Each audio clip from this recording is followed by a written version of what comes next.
ज़िले काउंसिल के चेयरमैन सैयद कुमेर हैदर शाह चयो आहे त चूंडुनि में कामयाबी कारकर्दगी जे बुनियाद ते मिलंदी आहे ऐं आम चूंडुनि में भी पीपल्स पार्टी सॼे मुल्क मां वॾी अक्सरियत सां कामयाबी माणींदी ऐं हुन जा चूंडियल नुमाइंदा मेयर, डिप्टी मेयर ऐं चेयरमैन आहिनि।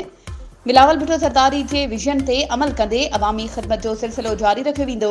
अहिड़नि ख़्यालनि जो इज़हार हुन सखर जी ज़िमनी चूंडुनि में यूसी बैदल फ़कीर तां वॾी अक्सरियत सां कामयाबी हासिल कंदड़ चेयरमैन डॉक्टर अरशद मुग़ल ऐं वाइस चेयरमैन तारिक चौहान खे मुबारकबाद ॾींदे कयो। कुमेर हैदर शाह वधीक चयो त पीपल्स पार्टी ख़िलाफ़ इतिहाद माज़ी में भी रहिया आहिनि। जेकॾहिं को इतिहाद ठहियो बि त ॾिठो वेंदो। तहरीक इंसाफ़ समेत समूरनि जमायतुनि खे इलेक्शन में हिसो वठण जी मुकमल आज़ादी हुअणु घुरिजे। उन खां अॻु सैयद कुमेर हैदर शाह ॿिन्ही उम्मीदवारनि जी कामयाबी ते चेयरमैन डॉक्टर अरशद मुग़ल ऐं वाइस चेयरमैन तारिक चौहान खे मुबारकबाद ॾिनी ऐं खेनि गुलनि जा हार पाराया।